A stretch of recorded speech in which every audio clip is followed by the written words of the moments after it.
So lately I've been on a pretty persistent hating streak when it comes to my reviews, and don't get me wrong, they're 100% deserved. It's just that it gets tiring talking about terrible TV shows and movies all the time. And that's why I thought to myself, what better way to experience some actually good TV shows and movies than to go back to when DC was consistently putting out great stuff. One of the series they created way back in the day was the dcamu movies, which was a more mature take on the Justice League and its members. Even then, it mainly featured Superman and Batman, though it did also include many other characters in the DCU too. And the first movie in the series is Justice League Flashpoint Paradox, which you could probably guess is about the Flash. And let me just warn you now, this movie is pretty weird and borderline uncanny, but the plot is pretty decent for the most part. It's honestly pretty hard to describe, so I'm just gonna go over the main parts of the plot, and by the end you can decide for yourself if the movie is good or not, because I'm honestly not completely sure. The first thing that you immediately notice when you first start watching the movie is the very strange art style they decided to go with. Every single male character looks like Sam Sulek, which I guess is better than the soy boy characters like nowadays, but at the same time it just looks so goofy. And a lot of the faces in the movie are just very uncanny looking, like they're constantly shifting and they look slightly different each frame. It's a very strange art style,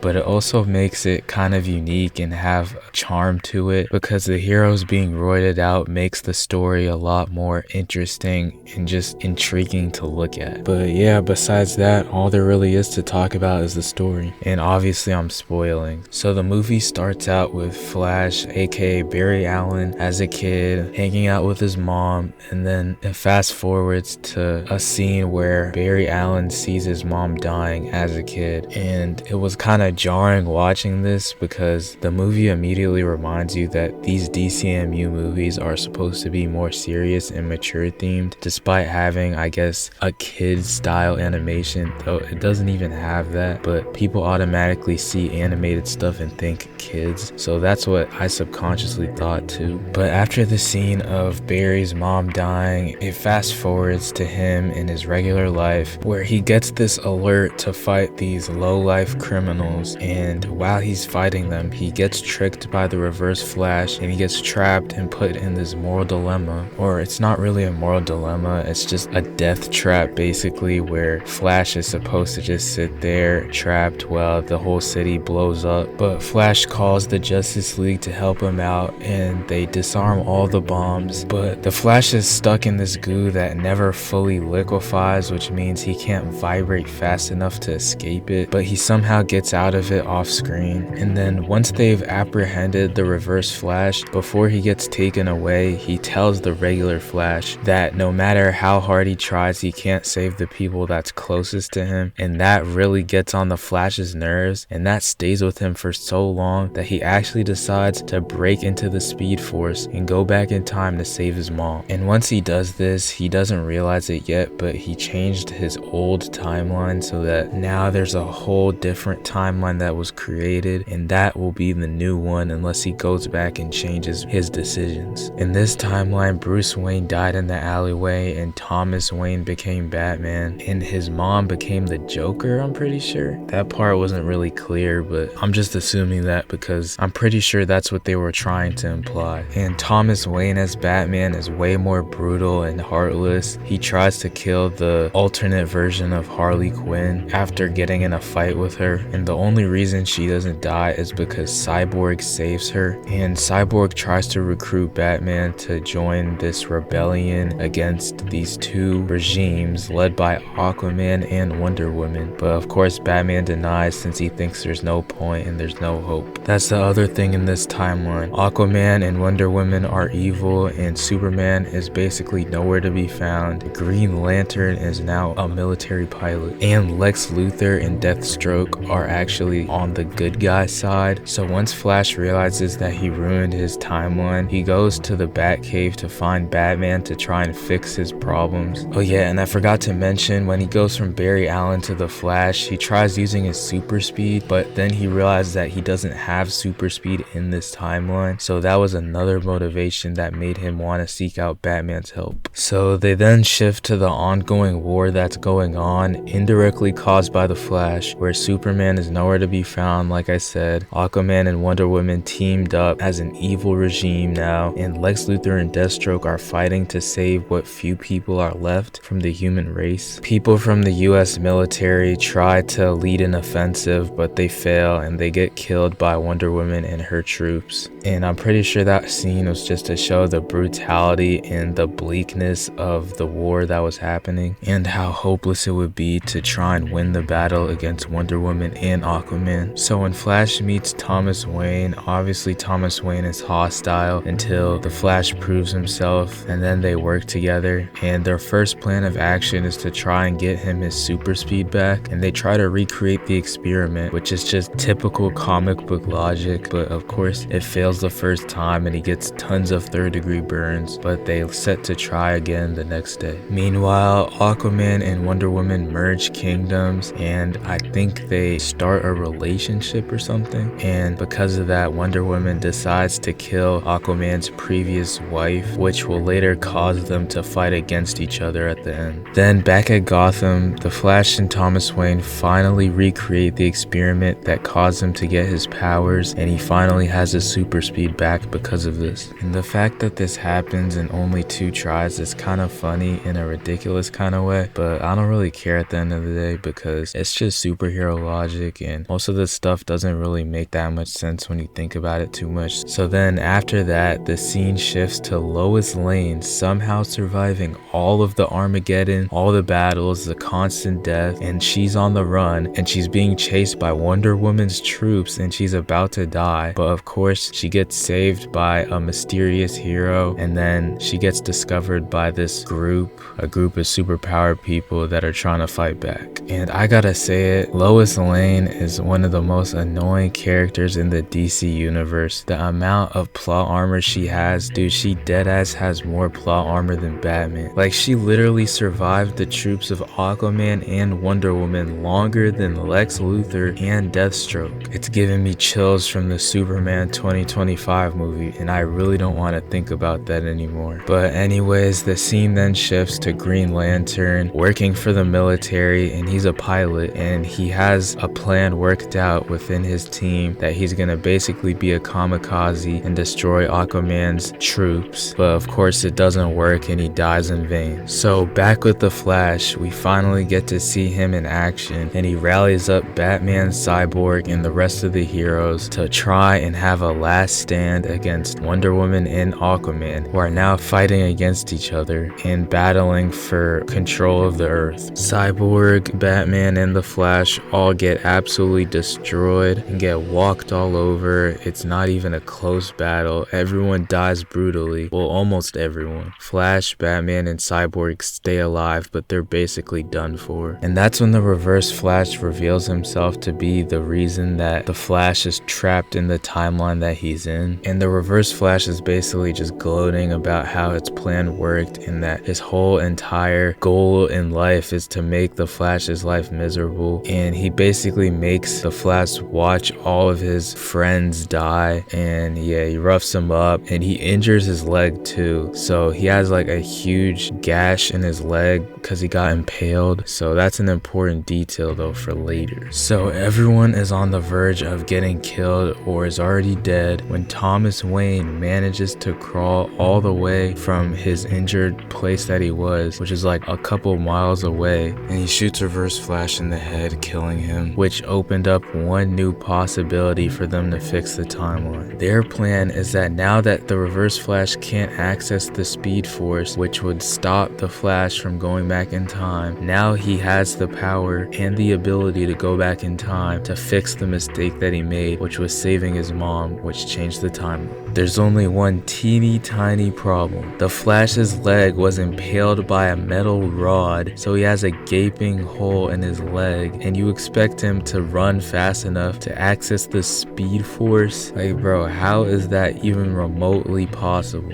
And I did a quick YouTube search to see what people thought of this movie, and bro, people were saying that this was a great example of a speedster movie with 0 plot holes. And I already said in like previous videos that I don't really care about speedster plot holes at all, but dude, these are the people that say that this has no plot holes. This is clearly a plot hole. So anyways, the Flash carries on the a plan and he accesses the Speed Force and he goes back in time to stop himself from saving his mom. And he does that and everything's happily ever after. Oh yeah, and I totally forgot to mention that there was a Superman in the alternate timeline too. He was like a more weaker version than the Superman that was in the regular timeline because he had no training because he was taken in by the government and locked in a prison. And the heroes helped him escape from that prison, and Superman went on to help the heroes take a stand against Aquaman and Wonder Woman. But yeah, in the alternate timeline where everything went horribly wrong, everyone ended up dead because there was like a kill switch for there to be a huge nuclear bomb that would explode and kill everyone. So the Flash going back in time was literally the only option. The movie actually had a really nice conclusion where Barry Allen visits his mom's grave and he finally comes to terms with the fact that she's passed away and that's just how things are. And Barry Allen also gives Bruce Wayne, obviously the original Batman, a message from his dad, and that makes him tear up, which was pretty cool. So after watching the movie, I'm still not entirely sure if I liked it or not, but I think I did. At the end of the day, I was entertained by the major plot points and like the ups and downs of the story and like the serious undertones and the very unorthodox and kind of uncanny animation style made the movie even better in my opinion, even though it was a little odd. Would I watch it again? Probably not, but it's still a decent movie, and if you haven't seen it, I think you should watch it. But yeah, that's the Justice League, the Flashpoint paradox in a nutshell. Let me know what you think